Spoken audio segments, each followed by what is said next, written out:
In the beginning, humanity spoke with one voice.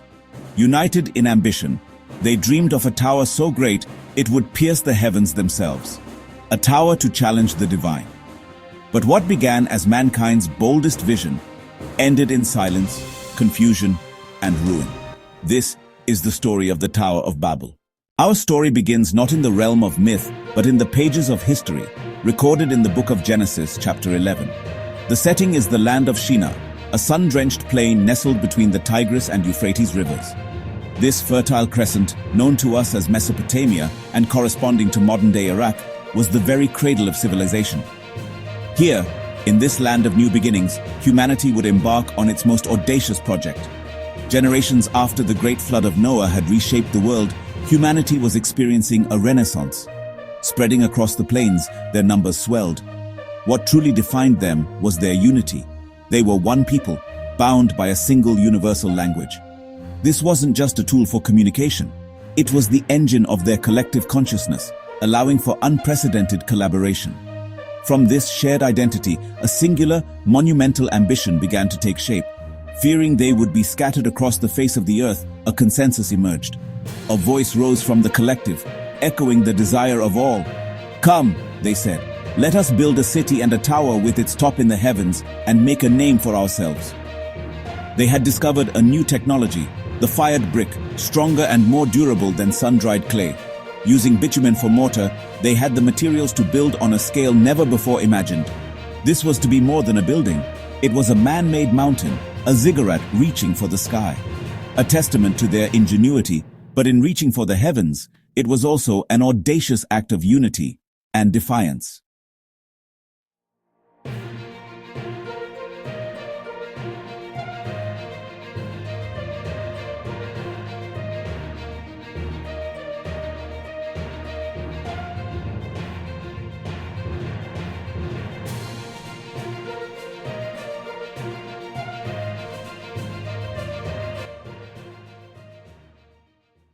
According to Jewish and Islamic tradition, the project was led by a mighty ruler, Nimrod, known as a hunter, a conqueror, and a man who defied God himself. Under his command, thousands labored. Brick by brick, the tower rose, a monument not to faith but to pride. But the higher it grew, the more dangerous its ambition became. For this was not just a tower, it was a rebellion. In the Bible, it is mentioned that God descended to see this tower, and what he saw troubled him. Humanity, united by one voice, had dared to challenge the heavens themselves. Their arrogance would know no limit unless it was stopped. And so, with a single act, the Creator shattered mankind's unity. Languages were confounded, words twisted into confusion, neighbors became strangers, unable to understand one another. Work ceased, the tower stood unfinished, and humanity scattered to the ends of the earth. Was the Tower of Babel real? Scholars believe the story may echo a true structure. A ziggurat known as Etemenanki in Babylon, the house of the foundation of heaven and earth. It was conceived as a literal connection point between the mortal world and the divine, a man-made mountain symbolizing Babylon's central place in the cosmos. Ancient records describe it rising nearly 300 feet into the sky, built of mud brick and bitumen. This colossal seven-tiered pyramid was a skyscraper of the ancient world. At its summit sat a vibrant sanctuary dedicated to Marduk, the patron god of Babylon, where priests performed sacred rituals. Clay tablets, like the Tower of Babel stele, depict this stepped pyramid, commissioned by kings who sought to glorify Babylon. The stele shows King Nebuchadnezzar II before the ziggurat, with inscriptions boasting of its reconstruction as a statement of the empire's unrivaled power and glory. To the Hebrew scribes, such pride may have embodied the spirit of Babel, humanity's attempt to rival God. Exiled in Babylon, they would have seen the Etemenanki as an overwhelming symbol of their captor's arrogance. To them, building a tower to the heavens was a dangerous challenge to the divine. But Babylon's glory faded. The Etemenanki fell into disrepair, weathered by centuries of neglect. Today, all that remains is a water-filled pit in the Iraqi desert. The physical tower is gone, but its story endures as a powerful symbol of human ambition. Though only 9 verses long, the story of Babel has echoed for millennia. It inspired paintings by Pieter Bruegel the Elder, theological debates, and endless retellings. The very word Babel became synonymous with confusion. To some, it is a warning against arrogance. To others, It is an origin tale of languages and nations.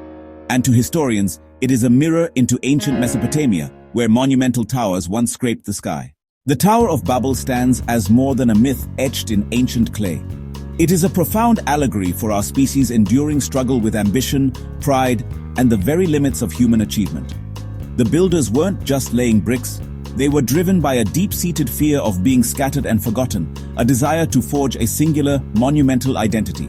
Their defiance wasn't merely in the height of their structure, but in their attempt to make a name for themselves that would rival the heavens. It's a timeless reminder that even when united, our greatest projects can crumble when built not on humility, but on arrogance. The echo of Babel resounds in our modern age. We no longer build with stone, but our towers reach ever higher. Global networks promising unity, artificial intelligence seeking to create a mind in our own image, and cosmic ventures reaching for the stars. As we construct these new towers with code, data, and relentless ambition, we must ask ourselves fundamental questions.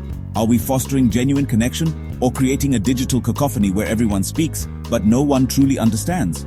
Have we learned from the ruins of the past, or are we destined to see our modern marvels become the scattered relics for a future generation, a testament to a lesson once again unlearned? Subscribe for more ancient mysteries with ancient whisperers.